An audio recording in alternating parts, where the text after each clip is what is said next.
एक मंजिल का ससुराल, 3 मंजिल की रसोई। सुबह सुबह तीनों बहुएं अपना काम शुरू करने के बजाय लड़ना झगड़ना शुरू कर देती हैं। मैंने कहा ना, आज मैं घर की साफ सफाई नहीं करूंगी।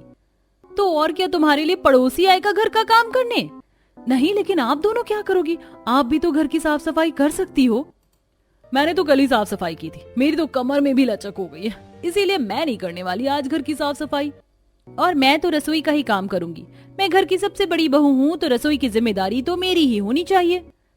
नहीं दीदी, आपने बहुत जिम्मेदारी संभाल ली रसोई की, इसीलिए आप ये जिम्मेदारी अब मुझ पर छोड़ दीजिए। आप बाकी काम कर लीजिए, आज रसोई मैं संभाल लेती हूँ। कभी हमें भी तो रसोई का काम करने का मौका मिलना चाहिए। वैसे भी मेरे हाथों में जादू है, सबको मेरे हाथ का ही खाना सबसे ज्यादा पसंद है।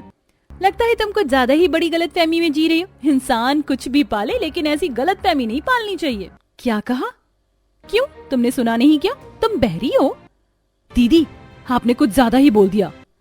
कोई मुझे भी तो बोलने का मौका दो। तीनों बहुत तेज चिल्लाकर लड़ रही थीं। उन तीनों का शोर सुनकर सभी वहां आ जाते हैं। क्या तुम तीनों को सुबह सुबह और कोई काम नहीं है? सुबह उठते ही कुत्ते बिल्लियों की तरह लड़ने लगते हो। हाँ, सुबह की शुरुआत तो बड़े प्यार से भगवान का नाम लेकर होनी चाहिए, लेकिन दिन निकलने से पहले ही तुम तीनों कलेश शुरू कर देती हो। अब पापा जी, इसमें मेरी तो कोई गलती नहीं है। मैं तो आराम से रसोई में अपना काम कर रही थी, इन दोनों ने आकर सारा काम खराब कर दिया। क्या कहा? लेकिन मुझे तो बोलने का कोई मौका भी नहीं मिला आज। और दीदी, गलती वैसे भी आपकी ही है। आप घर के बाकी के सभी कामों से बचती हो और सिर्फ रसोई में खाना बनाने का काम लेती हो। फिर घर की साफ सफाई और रसोई की साफ सफाई दोनों से ही बच जाती हो। हाँ, खाना बनाने के बाद जो रसोई साफ करनी पड़ती है, हमें ही करनी पड़ती है। हाँ, तो ये तो गलत बात है। सबको बराबर हक मिलना चाहिए। तीनों बहस कर ही रही थी कि उनके पति भी वहां आ जाते हैं।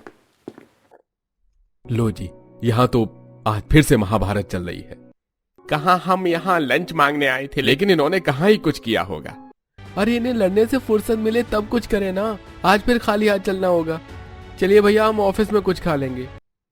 हाँ चलो, तुम तीनों अब कंटिन्यू कर सकती हो। उन तीनों को आज फिर से बिना लंच लिए जाना पड़ता है। उनके जाते ही तीनों बहुएं फिर से लड़ना शुरू हो जाती हैं। तब विमला उन्हें रोकते हुए कहती है, अब बस भी करो, शांत हो जाओ, फिर से शुरू मत हो जाओ। अब हमारे बेटे भी परेशान हो गए हैं, उन्हें भी पता है लड़ने के अलावा तुम्हें और कोई काम नहीं। तो मम्मी जी, आप ही बता दीजिए, अब हम क्या करें? एक काम करते हैं, हम काम के लिए दिन बांट देते हैं। एक दिन एक बहू रसोई संभालेगी और उसके अगले दिन दूसरी बहू। जिस दिन जो बहू रसोई संभालेगी उस दिन वो रसोई का सारा काम करेगी और बाकी दोनों बहुएं घर का बाकी काम मिल बांट कर करेंगी। हाँ, ये बहुत अच्छा है। कितना प्यारा और अच्छा रास्ता निकाला है तुमने। अब ऐसे किसी की लड़ाई नहीं होगी। लेकिन रमेश को क्या पता था, जो आइडिया उसे इतना अच्छा लग रहा था और वो खुश था कि अब शायद रास्ता निकल गया। अब रात का खाना तो बना होगा ना, या वो भी हमें बाहर से ही मंगाना होगा। हाँ, पता नहीं युद्ध कब छिड़ जाए। हाँ, इनका तो दिन रात बस यही चलता है। अरे नहीं बेटा, आज तो खाना बना है, कल से ये मुसीबत नहीं होगी। तुम्हारी मम्मी ने अच्छा रास्ता निकाला है। देखते हैं पापा, वो तो कल ही पता चलेगा। लेकिन इसके बावजूद कुछ दिन सब सही चलता है। आज रसोई में काम करने का नंबर पायल का था, तो रितु और स्नेहा घर की साफ सफाई करके दिन में आराम से रेस्ट कर रही थी और रसोई का काम खत्म करके पायल भी आराम करने लेटी थी। तब बहू, दोपहर का खाना बना लो। अभी बनाती हूँ मम्मी जी। पायल को दोपहर में खाना बनाना पड़ता है और उस समय रितु और स्नेहा अपने कमरे में सो रही थी। देखो तो दोनों कैसे आराम फरमा रही हैं, और मुझे सुबह से रसोई में लगना पड़ रहा है। अभी तो मुझे रात का भी काम करना है और दोनों आराम फरमाएंगी। हाँ। अगले दिन जब रितु का रसोई का काम करने का नंबर था, रितु रसोई में रात का खाना बना रही थी। मुझे तो लग रहा है अब घर का साफ सफाई का काम ही ठीक था। अब देखो कैसे सब आराम से टीवी देख रहे हैं, मुझे रसोई में इतनी गर्मी में अकेले काम करना पड़ रहा है। रितु खाना बनाकर लाती है और सबको परोसती है। मैं तो आराम से टीवी देखते हुए खाना खाऊंगी, मुश्किल से एक दिन का रेस्ट मिलता है। पायल अपना खाना लेकर चली जाती है और सबके खाना खाने के बाद रितु सारे बर्तन रसोई में लेकर जाती है। देखो दोनों महारानी कैसे आराम से टीवी देख रही है और मुझे रात के 10-10 बजे रसोई में इतना सारा ढेर साफ करना पड़ रहा है। ओहो, मैं तो परेशान हो गई। अगले दिन घर की सबसे छोटी बहू का नंबर था। जब वो पूरा दिन रसोई में काम करती है तब उसे भी ऐसा लग रहा था कि बाकी दोनों बहुओं को तो आराम करने का मौका मिल रहा है और उसे अकेले पूरा दिन रसोई का काम करना पड़ रहा है। जिसकी वजह से फिर से अगले दिन घर में बड़ा महायुद्ध छिड़ जाता है। अरे अब तुम तीनों आज फिर से क्यों लड़ने लग गई? अब कौन सी नई आफत आ गई? मम्मी जी, मैं कह रही हूँ कि आज रसोई का काम मुझे नहीं करना है। ऐसे कैसे नहीं करना? लेकिन आज तो आपकी ही बारी है काम करने की। मैं घर की बड़ी बहू हूँ, तो मैं चाहूँ तो थोड़ा बहुत बदलाव कर सकती हूँ। बड़ी हो तो क्या हुआ, बहू तो उतनी ही हो जितनी हम भी हैं। आप दोनों बस लड़ती ही रहती हो, मुझे भी मौका मिलना चाहिए। क्या लड़ने का? नहीं मम्मी जी, घर के फैसले लेने का। हाँ तो बेटा पूरी बात बोलनी चाहिए ना, ऐसे गलतफहमी हो जाती है। फिलहाल उन सब बातों को छोड़ो, मुझे ये बताओ कि तुम तीनों अपना झगड़ा बंद करोगी या नहीं? अगर मेरे हिसाब से सब चलेगा तो क्यों नहीं, फिर तो झगड़ा बंद ही है। नहीं, मेरे होते हुए ऐसा नहीं होगा। सिर्फ आपकी ही मर्जी नहीं चलेगी, हमारी भी मर्जी चलनी चाहिए। मुझे तो समझ में ही नहीं आ रहा तुम झगड़ा कर ही क्यों रही हो? बेमतलब का झगड़ा है बस। नहीं मम्मी जी, पूरा दिन रसोई का इतना सारा काम करके मैं तो थक जाती हूँ। इन दोनों को करना ही क्या होता है? घर की साफ सफाई करके पूरा दिन बस आराम करती है। ओहो दीदी, आप बोल तो ऐसे रही हो जैसे कि रसोई का काम रोज आपको ही करना होता है। हमने तो कभी किया ही नहीं। कल मैंने ही रसोई का काम किया था और आप दोनों आराम कर रही थी। ज्यादा एहसान मत जताओ, परसों मैंने ही रसोई का काम किया था। उन तीनों की लड़ाई इतनी बढ़ जाती है कि विमला को गुस्सा आ जाता है और वो उन्हें फटकारते हुए कहती है, तुम तीनों का ये ड्रामा कब बंद होगा? चुप हो जाओ। तुमसे अब एक दिन भी रसोई नहीं संभाली जा रही, और पहले रसोई का काम करने के लिए ही तुम तीनों में लड़ाई हो रही थी। अब तो मुझे भी नहीं लगता कि इनकी लड़ाई का कभी इलाज होगा। मैं तो चला यहाँ से। इतना कहकर रमेश वहाँ से चला जाता है। सही है, खुद तो इनके झगड़े से बचकर भाग गए और मुझे यहाँ इनके बीच में फंसा दिया। और तुम तीनों, अब बस बहुत हो गया तुम्हारा। एक दिन तुम रसोई का काम नहीं संभाल सकती? अरे तुम तीनों को बड़ी बारी ही है रसोई का काम करना है। एक दिन काम करोगी तो अगले 2 दिन तो आराम मिल ही रहा है। नहीं मम्मी जी, पूरा दिन सिर्फ रसोई का काम करना, वो भी इतनी गर्मी में, बड़ी मुसीबत है। हाँ, सुबह जल्दी उठो और रात को 11-12 बजे तक काम करके तब जाकर कहीं चैन मिलता है। हाँ दीदी बिल्कुल सही कह रही हैं, एक दिन में तो रेल ही बन जाती है। वाह, देखो देखो तो कैसे आज तीनों ताल से ताल मिला रही हैं। आज तो बड़ी एकजुट हो गई हो तीनों। ठीक है, अगर तुम्हें इतनी ही परेशानी है तो एक दिन में 3 वक्त का खाना बनता है, तो तीनों बारी बारी से एक समय का खाना बना लिया करो। हाँ ये ठीक रहेगा, ऐसे हमें बाकी 2 वक्त में थोड़ा चैन मिलेगा। हाँ, कल से हम ऐसा ही करेंगे। कल से? तो आज का काम कौन करेगा? आज खाना कौन बनाएगा? आज मम्मी जी बाहर से खाना मंगवा लेते, मेरा तो बिल्कुल मूड नहीं है रसोई में काम करने का। हाँ ये सही रहेगा, कल से हम अच्छे से अपना काम करेंगे। तीनों का जवाब सुनकर विमला तो अपना सिर ही पकड़ लेती है। तुम तीनों को तो कुछ भी बोलना बेकार ही है, सबके अलग अलग नखरे हैं। उस दिन तो सभी को बाहर का खाना खाना पड़ता है। अगले दिन सुबह, मैं सुबह जल्दी उठ गई हूँ तो रसोई का काम मैं कर लेती हूँ, फिर रात को और दोपहर में आराम करूंगी। ऋतु रसोई में जाकर खाने की सारी तैयारी कर लेती है और सबको खाना परोसती है। ओहो, आज सूरज कौन सी दिशा से निकला है? सच में मुझे भी भरोसा ही नहीं हो रहा। हरी चलो, आज तो सुख शांति से सुबह सुबह का नाश्ता मिल ही गया। देखते हैं ये सुख शांति घर में कब तक बरकरार रहती है। सब नाश्ता करके अपने अपने काम पर चले जाते हैं। अब तीनों का खाना बनाने का दिन में एक निश्चित समय तय कर दिया था, रात को। दोनों तो आराम से टीवी देख रही हैं और मुझे यहाँ रसोई में खाना बनाना पड़ रहा है। इतने सारे गंदे बर्तन भी रात के 12 बजे तक साफ होंगे। दोनों बहुत तेज हैं। रात का काम मेरे लिए छोड़ दिया क्योंकि पता है रात को तो ज्यादा काम होता है। पायल जैसे तैसे चिक चिक करके खाना बना देती है और वहीं दूसरी तरफ ऋतु अपने कमरे में। कल मैं सुबह जल्दी नहीं उठूंगी, मैं तो आराम से उठूंगी। सुबह सुबह सबका इतना ज्यादा नाश्ता बनाना पड़ता है और फिर सबका टिफिन भी पैक करो। ना बाबा ना, कल सुबह की रसोई मैं नहीं संभालूंगी। मैं तो कल दिन की रसोई लूंगी। अब मिलते हैं सबसे छोटी बहू से, वो क्या प्लानिंग कर रही थी? दोपहर में सोने को नहीं मिला मुझे, मैं कल दिन की रसोई नहीं लूंगी। दोनों दीदी बहुत तेज हैं, सुबह और रात की रसोई ले ली, अब कल देखते हैं।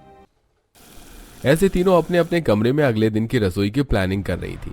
अगले दिन तीनों ने अलग अलग समय की रसोई संभाली, लेकिन फिर भी उन्हें चैन नहीं मिला। कुछ दिन बाद काम करने के बाद फिर से उनके घर में महाभारत हो ही गई। सुबह का काम मैं नहीं करने वाली, तो मुझसे भी कोई उम्मीद मत रखिए। अगर आप कुछ नहीं कर रहे हैं तो मैं कैसे कुछ कर सकती हूँ? मुझे नहीं पता, मैंने तो बता दिया, मैं तो आज दोपहर की रसोई करूंगी। मैं तो चली सोने। इतना बोलकर पायल वहां से चली जाती है। दीदी को क्या लगता है हर चीज में अपनी मनमर्जी चलाएंगी? मेरे होते हुए ऐसा नहीं हो सकता। मैं भी सुबह की रसोई नहीं करूंगी। हाँ। इतना कहकर ऋतु भी गुस्से में वहां से चली जाती है। वाह, सबके अलग नखरे, दोनों कैसे ऑर्डर देकर चली गई यहाँ से। कोई बात नहीं, मैं भी कुछ नहीं करने वाली। हाँ। तीनों अपनी अपनी जिद पर अड़ गई थी। विमला देखती है कि आज सुबह तो तीनों में से किसी ने भी खाना नहीं बनाया। वो समझ गई कि फिर से इन तीनों की अनबन हुई है। ये तीनों ऐसे नहीं सुधरेंगी। इनके लिए मैंने हर तरीका अपना कर देख लिया, लेकिन इन्हें तो बस लड़ाई करने से ही मतलब है। मैं तो अब परेशान हो गई हूँ। अरे सच में अब परेशान तो मैं भी हो गया हूँ। इस घर में सुख शांति से एक वक्त का खाना भी नहीं मिल सकता। अब मुझे ही कुछ करना होगा। अगर तीनों साथ में रहकर ढंग से काम नहीं कर सकती तो मैं इन तीनों को ही अलग कर देती हूँ। लेकिन इन तीनों को अलग कैसे करोगी? हमारा मकान तो एक मंजिला ही है। एक मंजिला मकान में 3 बहुओं को अलग करना बड़ा मुश्किल है। आप बस देखते जाइए मैं क्या करती हूँ। अगले दिन सुबह विमला सभी को हॉल में बुलाती है। मैंने एक फैसला लिया है। क्या बात है माँ? क्या फैसला लिया है आपने? क्या हुआ है? मैं तुम तीनों को अलग कर रही हूँ। तीनों को अलग कैसे कर सकती हो माँ? एक मंजिला मकान में हम अलग कैसे रहेंगे? और हम बिल्कुल अलग नहीं होना चाहते, साथ में रहना चाहते हैं। और आपने ये फैसला क्यों लिया माँ? क्या हुआ है, हमें बताइए। मैं इन तीनों बहुओं से बहुत परेशान हो गई हूँ। इनसे एक साथ मिलकर घर संभाला ही नहीं जा रहा। तीनों हर रोज सुबह होते ही घर में महाभारत शुरू कर देती हैं। लेकिन आप ही बताइए मम्मी जी, इसमें हमारी क्या गलती है? हाँ, हम तो बस जायज बात बोलते हैं। हाँ वही तो। हाँ, तुम्हें अपना किया हमेशा जायज ही लगेगा। लेकिन माँ, हम अलग नहीं होना चाहते। हाँ, हम भला इस मकान में अलग अलग कैसे रह सकते हैं? चिंता मत करो, हम बगल में हमारी पड़ोसन शांति है ना, उसके 3 फ्लोर खाली हैं। अब से हम वहाँ पर किराए पर रहेंगे। अब तीनों की अलग अलग रसोई हो जाएगी। तब तीनों को कोई परेशानी नहीं होगी। तीनों अपनी अपनी रसोई में अपनी मर्जी से काम करोगी। क्या कहा? हम तीनों की अलग रसोई होगी? हाँ बिल्कुल। मैं रोज रोज के इस कलेश से बहुत तंग हो गई हूँ। अब बस बहुत हुआ। तीनों को चाहे अलग अलग दिन की रसोई संभालने को दो या अलग वक्त की, तब भी इन्हें इतनी परेशानी होती है। हमें हमेशा दूसरों की थाली में घी ज्यादा ही लगता है। जब अलग रहोगी तो ही सही रहेगा। लेकिन मम्मी जी, यहाँ तो किसी की भी थाली में घी नहीं है। हम तो घर की और रसोई की बात कर रहे थे ना, तो अचानक से घी कहाँ से आ गया? हे भगवान, इसकी बातें तो दुनिया से न्यारी ही होती हैं। लेकिन अब मैंने क्या किया? तुमने कुछ नहीं किया, बस माँ कहावत बोल रही थी। हो अच्छा, बड़ी अजीब कहावत है। तो चलो, अब फैसला हो गया। अब हमें अपना मकान छोड़कर किराए के मकान पर रहना होगा। कोई बात नहीं, ऐसा भी करके देख लेते हैं। इस तरह तीनों की अलग रसोई करने के लिए विमला अपने परिवार के साथ किराए के मकान में शिफ्ट हो जाती हैं और वहां पर 3 फ्लोर पर तीनों की अलग अलग रसोई हो जाती है। अब ठीक है। अब तो ठीक होना ही चाहिए। अब तीनों को बस अपने अपने लिए काम करना है। अलग अलग रसोई होने पर भी तीनों को शांति नहीं थी। एक बार रितु ने बाहर से खाना ऑर्डर किया तो वो खाना लेने नीचे आई। तब देखा, सारी प्रॉब्लम तुम ही थी। तुम कितनी आलसी हो, बाहर से खाना मंगवा रही हो। रहने दीजिए, बस मेरा मुंह मत खुलवाइए। आपका पिज्जा का डब्बा मैंने डस्टबिन में देख लिया था। खुद से तो कुछ होता नहीं और दूसरों को बोलते हो। तभी वहां स्नेहा भी आ जाती है। हाँ, मुझे तो पता था आप दोनों ही बहुत आलसी। तुम तो रहने ही दो। मैंने तुम्हें देखा, तुम रोहन से काम करवाती हो। तो क्या हुआ, अपने पति से ही तो काम करवा रही हूँ। अब मेरा पति मेरे लिए काम करता है तो उसमें आपको चिढ़ क्यों हो रही है? रहने दो, तुमने बीमारी का बहाना लगाया था इसलिए उसने काम किया, वरना तुमसे बड़ा आलसी तो कोई नहीं। हाँ, बोल भी कौन रहा है? हाँ, उल्टा चोर कोतवाल को डांटे। अब यहाँ पर कोतवाल बीच में कहाँ से आ गया? और बताओ, कोतवाल कैसा नाम है जो चोर से ही डांट खा रहा है? लेकिन चोर उल्टा लटक कर उसे क्यों डांट रहा है? बताओ, कितना फनी जोक था। हे भगवान, इसमें सच में दिमाग नहीं है। सच में बिल्कुल बेअक्ल है।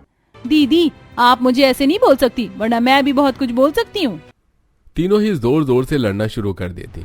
तभी वहां उनके सास ससुर और घर के मकान मालिक भी आ जाते हैं। अरे ये क्या शोर मचा रखा है? इतनी तेज तेज कौन चिल्लाता है भला भाई? तब से हम सोने की कोशिश कर रहे हैं, लेकिन मजाल है कि कोई सोने ही नहीं दे रहा। इतनी जोर जोर से चिल्ला कर लड़ रहे हैं।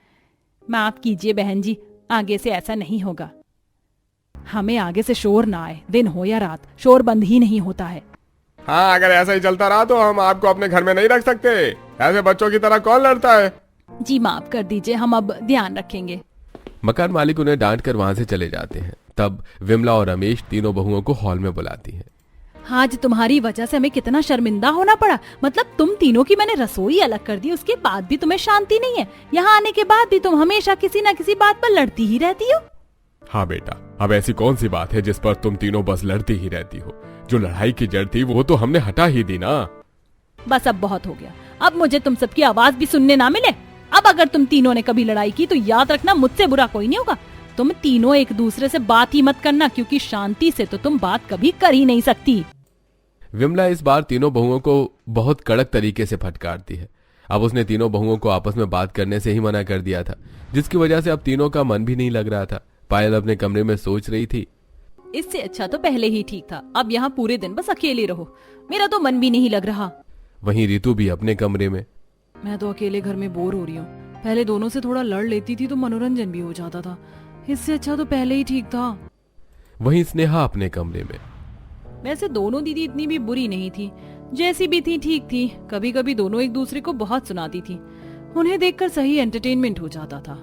अब अलग अकेले रहने में मजा नहीं आता। तीनों भले ही कभी रसोई का काम करने के लिए एक फैसले पर नहीं पहुंचे, लेकिन तीनों का एक दूसरे के बिना मन भी नहीं लग रहा था। कुछ दिन ऐसे ही बीत जाते हैं और तीनों काफी उदास थीं। तब एक दिन तीनों मिलती हैं। चलो हम मम्मी जी को बोलते हैं कि हम वापस अपने घर में चलते हैं, यहाँ तो हम एक दूसरे से बात भी नहीं कर सकते। हाँ दीदी आपने सही कहा, मेरा भी मन नहीं लगता। हाँ हम अभी जाकर मम्मी जी से बात कर लेते हैं। हाँ चलो चलते हैं। तीनों मिलकर विमला के पास जाती हैं और अपने घर में शिफ्ट होने के बारे में बात करती हैं। मम्मी जी अब हम इस घर में नहीं रहेंगे। क्यों नहीं रहेंगे? अब भला कौन सी आफत आ गई? तुम तीनों के तो बस नखरे ही बढ़ते रहते हैं।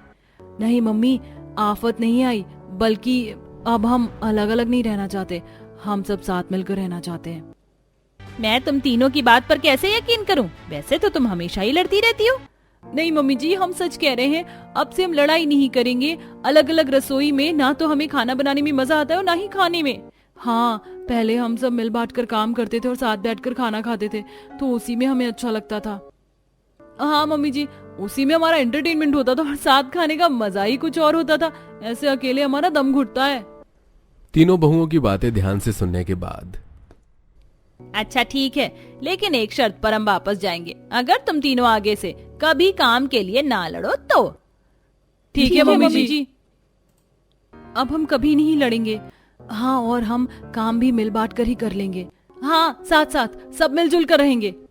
इस तरह तीनों बहुएं अपनी सास को मना लेती हैं और वापस 3 मंजिला रसोई के मकान से अपने 1 मंजिला मकान में शिफ्ट हो जाती हैं।